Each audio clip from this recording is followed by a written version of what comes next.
Hey everyone. तो आज हम क्लास 6 के चैप्टर फर्स्ट को आगे कंटिन्यू करेंगे, जिसमें हम पढ़ेंगे कि विभिन्न पोषक हमारे लिए, हमारे शरीर के लिए क्या करते हैं। जो हम खाना खाते हैं उससे हमें जो न्यूट्रिशन मिलता है वो हमारे शरीर में करता क्या है, आखिर उसका काम क्या है। तो देखिए, कार्बोहाइड्रेट मुख्य रूप से हमारे शरीर को ऊर्जा प्रदान कराता है, वहीं वसा भी ऊर्जा प्रदान कराता है। ठीक है, दोनों से ऊर्जा मिलती है, लेकिन वास्तविकता यह है कि कार्बोहाइड्रेट की तुलना में वसा की समान मात्रा अधिक ऊर्जा प्राप्त होती है। जब हम कार्बोहाइड्रेट के ही समान वसा को लेते हैं तो उससे हमें कार्बोहाइड्रेट की तुलना में अधिक ऊर्जा प्राप्त होती है। वसा और कार्बोहाइड्रेट युक्त जो भोजन होता है वो ऊर्जा देने वाला भोजन कहते हैं। जैसे आप यहाँ पर वसा के स्रोत में कुछ पादप स्रोत, जंतु स्रोत देख सकते हैं, जिसे कार्बोहाइड्रेट के कुछ स्रोत दिए हुए हैं। जैसे देखिए, बाजरा है, चावल है, गेहूं है, शक्करकंदी है, आलू है, पपीता, तरबूज, आम, मक्का। इन सब में कार्बोहाइड्रेट की प्रचुर मात्रा होती है, और खासकर चावल में कार्बोहाइड्रेट अन्य पोषक तत्वों की अपेक्षा बहुत अधिक कार्बोहाइड्रेट की मात्रा होती है। वहीं हम वसा की बात करें तो वसा हमें जंतु से भी प्राप्त होता है, वहीं पौधों से भी प्राप्त होता है। तो जो जंतु वसा है, जो प्लांट से हमें फैट प्राप्त होता है, उसमें मूंगफली है, सूरजमुखी का तेल है, सरसों का तेल है, नारियल का तेल, सोयाबीन का तेल। और जो जंतु से वसा प्राप्त होती है उसमें दूध है, अंडे है, मांस है, मक्खन है, मछली है आदि। तो आइए हम प्रोटीन के कुछ स्रोत देखते हैं, कार्बोहाइड्रेट, वसा और प्रोटीन। तो प्रोटीन के स्रोत में हम पादप से प्राप्त होने वाले कुछ प्रोटीन देखते हैं। जैसे दाल आ जाएगी पूरी, मटर की दाल, मूंग, चना, तुअर, राजमा, सोयाबीन। ओके, उसके बाद हम जंतु के कुछ प्रोटीन स्रोत देखेंगे, तो उसमें मांस, मछली, पनीर, अंडे, दूध, वो सब आते हैं। तो प्रोटीन की आवश्यकता क्यों होती है? हमने देखा कि कार्बोहाइड्रेट और वसा दोनों तो हमारे शरीर को ऊर्जा प्रदान कराते हैं, लेकिन प्रोटीन क्या करता है? तो प्रोटीन हमारे शरीर की वृद्धि करवाता है। ठीक है, प्रोटीन की आवश्यकता शरीर की वृद्धि तथा स्वस्थ रहने के लिए होती है। जो प्रोटीन युक्त भोजन को प्राय शरीर वर्धक भोजन कहते हैं, शरीर की वृद्धि के लिए आवश्यक होता है। विटामिन रोगों से हमारे शरीर की रक्षा करते हैं। और विटामिन का क्या काम है भाई हमारी बॉडी में? तो विटामिन जो रोग होते हैं उनसे हमारे शरीर की रक्षा करते हैं। विटामिन हमारी आँख है, आँखों में कौन सा अच्छा होता है आँख के लिए? तो विटामिन ए। हड्डियों के लिए, जैसे अस्थियों के लिए, तो कौन सा विटामिन अच्छा होता है? विटामिन डी, जिसमें कैल्शियम होता है। दांत के लिए कैल्शियम फॉस्फेट, और मसूड़ों को स्वस्थ रखने में भी सहायता करते हैं। उसके अलावा विटामिन कई प्रकार के होते हैं। विटामिन आपने सुना होगा कि एक जल में विले विटामिन, एक वसा में विले विटामिन होते हैं। जो जल में होते हैं वो बी और सी होते हैं, और जो वसा में विले विटामिन होते हैं ए, डी, ई, के होते हैं। तो यहाँ इनमें से कुछ विटामिन ए है, बी है, सी है, डी है, ई है, के है आदि के नाम से जाना जाता है। विटामिन का आपने एक समूह भी देखा होगा, जिसमें बी कॉम्प्लेक्स के जितने भी विटामिन होते हैं वो सारे आ जाते हैं। ठीक है, हमारे शरीर को सभी प्रकार के जो विटामिन होते हैं, हालांकि उनकी कम मात्रा में जरूरत होती है। इतना नहीं चाहिए जितना आपको अन्य पोषक तत्व चाहिए। विटामिन आपकी बॉडी को कम मात्रा में चाहिए। विटामिन ए हमारी त्वचा तथा आंखों को स्वस्थ रखता है। विटामिन जो होते हैं हमारी स्किन और आइज के लिए अच्छा होता है। विटामिन सी रोगों से लड़ने के लिए मदद करता है। विटामिन डी हमारी अस्थि दांतों के लिए कैल्शियम का उपयोग करने में हमारे शरीर की सहायता करता है।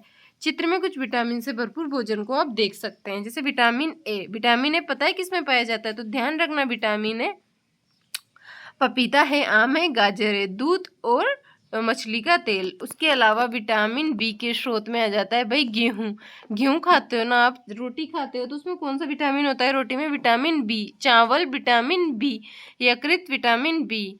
उसके अलावा विटामिन सी, तो जितनी भी खट्टी चीज़ें होती हैं उनमें विटामिन सी। अब आप कहेंगे कि मिर्ची कौन सी खट्टी होती है, उसमें भी तो विटामिन सी होता है। तो ध्यान रखिए, जो भारतीय इंडियंस होते हैं उनका सबसे ज़्यादा विटामिन सी प्राप्त करने का जो स्रोत होता है वो हरी मिर्ची होती है। हरी मिर्ची में विटामिन सी होता है। अमरूद में विटामिन सी, संतरा, टमाटर, नींबू, आंवला, सब में विटामिन सी होता है। आगे देखिए, और आपको ये जानकर थोड़ा अजीब लगेगा कि जो विटामिन डी है भाई वो हमें सूर्य की रोशनी से प्राप्त होता है। सूर्य की रोशनी से कब? सुबह सुबह। आप दिन में बैठोगे तो काले हो जाओगे, लेकिन सुबह सुबह आजकल किसी के पास टाइम नहीं होता है, तो कौन बैठता है सुबह सुबह? कोई नहीं बैठता, इसलिए इसकी कमी होती जा रही है। हमारा शरीर भी सूर्य की प्रकाश की उपस्थिति से विटामिन डी बनाता है। इन दिनों कोई सूर्य के प्रकाश में नहीं रह पाता, जिससे इसकी कमी हो जाती है। ठीक है, हमारे शरीर को विटामिन्स के साथ साथ खनिज लवण भी चाहिए, मिनरल सॉल्ट भी चाहिए। इनकी आवश्यकता अल्प मात्रा में होती है। शरीर में उचित विकास तथा अच्छे स्वास्थ्य के लिए प्रत्येक खनिज लवण आवश्यक है। विभिन्न खनिज लवणों के कुछ स्रोत 1.10 में दर्शाए गए हैं। जैसे खनिज क्या होता है, जानते हो खनिज क्या होता है? आयोडीन है, फास्फोरस है, लोहा है, कैल्शियम है। तो आइए देखें इनके स्रोत को। जैसे आयोडीन के स्रोत में आप पालक देख सकते हैं, अदरक है, मछली है। ठीक है, आयोडीन के स्रोत नमक है, नमक में भी आयोडीन होता है। लोहे के फास्फोरस के स्रोत में आप केला, दूध, कैल्शियम। वहीं पर लोहे के स्रोत में जैसे पालक है, एप्पल है, मांस है। ठीक है, वहीं पर कैल्शियम दूध और अंडा। अधिकांश खाद्य पदार्थों में एक से अधिक पोषक होते हैं। आपने भी सारणी 1.2 में परीक्षणों को लिखते समय इस बात को अवश्य देखा होगा। भाई एक खाद्य पदार्थ है तो उसमें एक से अधिक पोषक तत्व हो सकते हैं। ठीक है, उस तो आपने ऐसा देखा भी होगा जब आपने पीछे सारणी जो गई है 1.2 में, उसे घर पे जाके भरा होगा। फिर भी कच्ची सामग्री में एक निश्चित पोषक की मात्रा दूसरे पोषक से अधिक हो सकती है।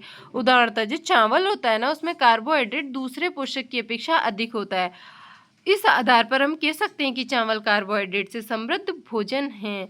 इन पोषकों के अलावा हमारे शरीर को आहारी रेशे, रेशे समझते हैं फाइबर्स, जो फ्रूट्स में मिलते हैं आपको सबसे ज़्यादा, जल की आवश्यकता भी होती है। जल क्या करता है भाई बॉडी में? जल से तो कहा जाता है कि 0 कैलोरी प्राप्त होती है। फिर जल का काम क्या है शरीर में? क्यों कहा है कि जल की भी आवश्यकता होती है?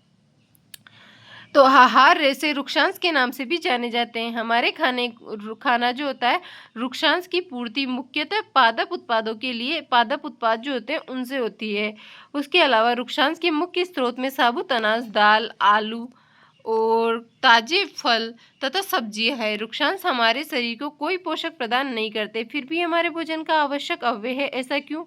और इनका आयतन भोजन का आवश्यक अव्यय है, आयतन बढ़ा देते हैं। रुक्षांश जो होते हैं वो बिना पचे भोजन को बाहर निकालने में मदद करते हैं। सेम जल भी यही कार्य करता है। जब ऐसे सूखा रूखा सूखा खाना अंदर जाएगा तो बॉडी में उसकी गति, तो जल उसको इधर उधर जाने में मतलब थोड़ी मदद करता है। रुक्षांश जो होता है बिना पचे भोजन को बॉडी से बाहर निकालने में सहायता करता है। तो जल देखेंगे हम। जल कैसे प्राप्त होता है? जल भोजन में उपस्थित पोषकों को अवशोषित करने में, जो भोजन में पोषक होते हैं उनको अवशोषित करने में हमारे शरीर की सहायता करता है। ये अपशिष्ट पदार्थों जैसे कि मूत्र है, पसीने को शरीर से बाहर निकालने में भी सहायता करता है। सामान्यतः हमारे शरीर को जितने जल की आवश्यकता होती है वह हमें उन वस्तुओं से प्राप्त होता है जिन्हें हम द्रव के रूप में लेते हैं, जैसे कि जल, दूध, चाय आदि। इसके अतिरिक्त हम जो भी भोजन पकाते हैं उसमें भी पानी का प्रयोग किया जाता है। आइए देखें कोई अन्य स्रोत हमारे शरीर को जल प्रदान करता है या नहीं। एक टमाटर अथवा नींबू जैसा कोई फल ले लें, इसे छोटे छोटे हिस्सों में काटें। क्या आप ऐसा करते समय हाथ गीले होते हैं? तो भाई उसमें जल है। जब भी आपके घर में किसी फल या सब्जी को काटा या छिला या मसला जाता है, ध्यानपूर्वक उसका निरीक्षण करें। ऐसा करते समय आपको किसी ताजे फल अथवा सब्जी के बारे में पता चलता है कि उसमें पानी है या नहीं। हम देखते हैं कि खाद्य पदार्थों में जल होता है। कुछ सीमा तक हमारे शरीर के लिए आवश्यक जल की पूर्ति इसी जल से होती है। इसके अतिरिक्त कई खाद्य पदार्थों को पकाते समय उसमें जल डालते ही हैं हम। बैलेंस डाइट, अब हम पढ़ेंगे बैलेंस डाइट। संतुलित आहार क्या होता है? संतुलित आहार के बारे में, भैया आप कोई एक चीज़ को खाकर नहीं कह सकते कि वो संतुलित आहार है। जैसे आपने रोटी खा ली अकेले, अब आप बोलोगे कि हाँ मेरा तो हो गया, तो वो बैलेंस डाइट नहीं है। उसके लिए आपको सब कुछ थोड़ी थोड़ी मात्रा में लेना पड़ेगा। सामान्यतः पूरे दिन में हम जो भी खाते हैं उसे आहार कहते हैं। हमारे शरीर की वृद्धि और अच्छे स्वास्थ्य को बनाए रखने के लिए आहार में सभी पोषक तत्व उचित मात्रा में होने चाहिए जिनकी हमारी बॉडी को जरूरत होती है। ठीक है, कोई भी पोषक तत्व न आवश्यकता से अधिक और नहीं आवश्यकता से कम होना चाहिए। हमारे आहार में पर्याप्त मात्रा में रुक्षांश और जल भी होना चाहिए। इस प्रकार आहार को संतुलित आहार कहते हैं। इस प्रकार का जो आहार होता है उसे संतुलित आहार कहते हैं। क्या आप सोचते हैं कि प्रत्येक आयु वर्ग के लोगों को एक ही प्रकार के आहार की आवश्यकता होती है? जो प्रत्येक आयु वर्ग के लोग होते हैं उन्हें एक ही प्रकार के आहार की आवश्यकता होती है। क्या आप भी क्या आप भी सोचते हैं कि हमारा संतुलित आहार हमारे शारीरिक कार्य पर निर्भर करता है? एक सप्ताह की अवधि में आप जो भी खाते हैं उसका चार्ट तैयार कीजिए। जांच कीजिए प्रतिदिन जो भोजन आप करते हैं उसमें सभी पोषक तत्व उपस्थित है या नहीं। जैसे दाल, मूंगफली, सोयाबीन, अंकुरित बीज, मूंग, चना, किण्वित भोजन, दक्षिण भारतीय भोजन जैसे इडली, आटे का मिश्रण जैसे मिस्सी रोटी, थेपला, अनाज व दालों से बना, केला, पालक, सत्तू, गुड़, उपलब्ध सब्जियां। इसी प्रकार अन्य भोजन कहीं पोषक उपलब्ध करवाते हैं, इसलिए कोई व्यक्ति अल्प व्यय में संतुलित आहार खा सकता है। कम खाए लेकिन खा सकता है वो संतुलित आहार।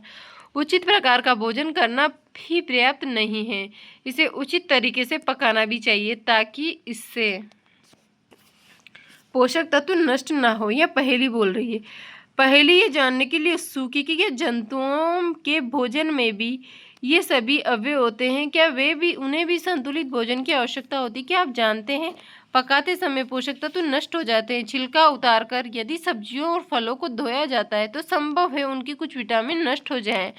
सब्जियों और फलों की त्वचा में कई महत्वपूर्ण विटामिन, खनिज, लवण होते हैं। चावल और दालों को बार बार धोने से उनमें उपस्थित विटामिन और खनिज लवण अलग हो सकते हैं। हम सभी जानते हैं कि पकाने के बाद भोजन का स्वाद बढ़ता है तथा इसे पचाने में आसानी होती है। इसके साथ साथ पकाने में कुछ पोषक तत्व की हानि भी हो सकती है। यदि भोजन पकाने में अत्यधिक जल का उपयोग किया और बाद में उसे फेंक दिया तो कोई लाभदायक प्रोटीन तथा खनिज लवण की हानि हो जाती है, क्योंकि जो पानी फेंका उसके साथ निकल गए सारे प्रोटीन और खनिज। पकाने में विटामिन सी आसानी से गर्मी से नष्ट हो जाता है, इसलिए कहा जाता है कि जब भोजन को पकाओ तो कच्चा खाओ, कोई नुकसान नहीं करेगा। भाई सब्जी कच्ची नुकसान थोड़ी करती है। क्या ये उचित नहीं होगा कि हम अपने आहार तथा फल सब्जियों को कच्ची सब्जियों को सम्मिलित करें। बूजो ने सोचा कि हर समय वसायुक्त खाना ही सर्वोत्तम भोजन है। एक कटोरी कार्बोहाइड्रेट युक्त भोजन की अपेक्षा एक कटोरी वसायुक्त भोजन अधिक ऊर्जा देगा। क्या ऐसा नहीं होता? अतः उसने तली हुई चीजें, समोसा, पूरी, मलाई, रबड़ी, पेड़ा आदि प्रचुर वसायुक्त भोजन ही खाया और उसके अलावा कुछ नहीं। क्या आप सोचते हैं कि वह ठीक था? निसंदेह नहीं। इतना अधिक वसायुक्त भोजन हमारे शरीर के लिए हानिकारक होता है। देखो कैसा हो गया है बूझो मोटा। हमारे भोजन में वसा अधिक मात्रा में अत्यधिक मोटापे का कारण बन सकती है। अब भाई रोग भी होते हैं, भोजन के अभाव से रोग भी हो जाते हैं। बहुत से बच्चों में रोग देखा होगा, किसी को देखा होगा उसका पेट सुकंडा सा है, ऐसे सूखा हुआ सा, पेट तो फूला हुआ है, हाथ पैर सूखे हुए हैं। एक व्यक्ति खाने के लिए पर्याप्त भोजन पा रहा है, लेकिन कभी कभी उसने भोजन में किसी विशेष पोषक तत्व की कमी हो जाती है। यदि कमी लंबी अवधि तक रहती है तो उस व्यक्ति में अभाव से ग्रसित हो सकता है। एक या अधिक पोषक तत्वों का अभाव हमारे शरीर में रोग या विकृतियां उत्पन्न कर सकता है। वे रोग जो लंबी अवधि तक पोषकों के अभाव के कारण होते हैं उन्हें अभावजन्य रोग कहते हैं। यदि कोई व्यक्ति अपने भोजन में पर्याप्त प्रोटीन नहीं ले रहा है तो उसके कुछ रोग हो सकते हैं, जैसे वृद्धि का अवरुद्ध हो जाना, चेहरे पर सूजन, बालों के रंग उड़ना, त्वचा की बीमारी और पेचिश आदि। यदि प्रोटीन कार्बोहाइड्रेट दोनों ही किसी व्यक्ति के आहार में एक लंबे समय तक अनुपस्थित रहें तो उसकी वृद्धि पूरी तरह से अवरुद्ध हो जाएगी। ऐसा व्यक्ति दुबला पतला हो जाएगा।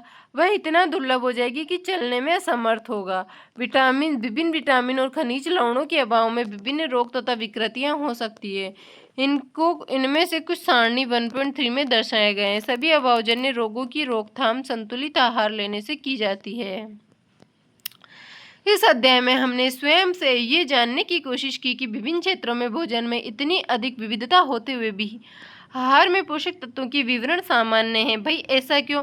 कहीं तो देखिए, ये वितरण हमारे भोजन में आवश्यक पोषक तत्वों की उपस्थिति सुनिश्चित करते हैं। कुछ विटामिन के बारे में पढ़ेंगे भाई। विटामिन और खनिज लवणों के अभाव के कारण होने वाले कुछ रोग।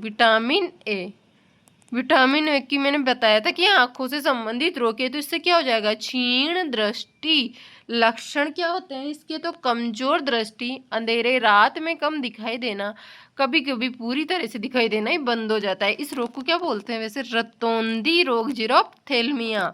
विटामिन B1 की कमी से कौन सा रोग होता है? बेरी बेरी, दुर्बल पेशियां और काम करने की ऊर्जा में कमी हो जाती है। विटामिन सी स्कर्वी, मसूड़ों से खून घाव भरने में अधिक समय। विटामिन डी रिकेट्स, अस्थियों का मुलायम होकर मुड़ जाना। कैल्शियम आयोडीन, अस्थियों और दंत क्षय, कमजोर अस्थियां और दंत क्षय हो जाता है कैल्शियम की कमी से। आयोडीन घेंगा या गोइटर, गर्दन की ग्रंथि का फूल जाना, बच्चे में मानसिक विकलांगता। लोहे की कमी से अरक्तता या कमजोरी। अब यहाँ पर एक सिंबल बना हुआ है, आप देखेंगे कि क्या है। तो सुदृढ़ीकृत फोर्टिफाइड संपूर्ण पोषक स्वस्थ जीवन, इसको A+ लिखा है तो फूड का साइन है। अब यहाँ पर दिखा है फसाई मानकों के अनुसार दृढ़ीकृत खाद्य पदार्थों का लोगो है। फसाई का लोगो, ये फसाई की फुल फॉर्म ध्यान रखना, पूछा जा सकता है क्वेश्चन में। Food safety and standard authority of India, ठीक है। खाद्य पदार्थों के सुदृढ़ीकरण से अभिप्राय है कि भोजन जैसे चावल, गेहूं, तेल, दूध, नमक में प्रमुख विटामिन और खनिजों को मिलाकर उनके पोषक तत्वों को उत्तम बनाना, ठीक है। तो चैप्टर खत्म हुआ। यहाँ पर कुछ प्रमुख शब्द दे रखे हैं। मैंने आपको बैलेंस डाइट के बारे में बताया, विटामिन B1 की कमी से बेरी बेरी बताया, कार्बोहाइड्रेट वसा के बारे में बताया, ऊर्जा प्राप्त होती है, वसा से भी ऊर्जा प्राप्त होती है, खनिजों के बारे में बताया, मिनरल्स जैसे फॉस्फोरस, कैल्शियम, पोषक के बारे में बताया, प्रोटीन्स बताई, दाल में रुक्षांश बताया, फल सब्जी में स्कर्वी, विटामिन सी, मंड के बारे में बताया, carbohydrate, vitamin A B D E के जो भी है उनके बारे में बताया। तो चैप्टर खत्म हुआ। आप सारांश को जरूर पढ़िए। इसमें मुख्य बिंदु होते हैं हमारे भोजन में मुख्य पोषक तत्वों के नाम क्या क्या है। तो कार्बोहाइड्रेट, वसा, प्रोटीन, विटामिन, खनिज, लवण, जल, कुछ मात्रा में जल। इसके अतिरिक्त भोजन में हरी रेशे और जल भी होता है, ठीक है। कार्बोहाइड्रेट और वसा हमारे शरीर को मुख्य ऊर्जा प्रदान करते हैं। प्रोटीन तथा, जल्दी जल्दी पढ़ रही हूँ भाई क्योंकि मैं इन सबको रीड करवा चुकी हूँ। कार्बोहाइड्रेट, प्रोटीन और खनिज लवण की आवश्यकता हमारे शरीर की वृद्धि और अनुरक्षण के लिए होती है। विटामिन हमारे शरीर को रोगों से रक्षा करते हैं। संतुलित आहार हमारे शरीर के लिए आवश्यक सभी पोषक तत्व और पर्याप्त रुक्षांश और जल की उचित मात्रा में उपस्थित होते हैं। और उसके अलावा हमारे आहार में लंबी अवधि तक एक या अधिक पोषकों की कमी, तत्वों की न्यूनता से विशिष्ट रोग अथवा विकार हो सकता है। तो चैप्टर खत्म हुआ। कल हम इसके क्वेश्चन आंसर सोल्व करेंगे, फिर हम चैप्टर 2 की ओर आगे बढ़ेंगे। तो आज के लिए इतना ही। जब तक के लिए जय हिंद, जय भारत। आप पढ़ते रहिए।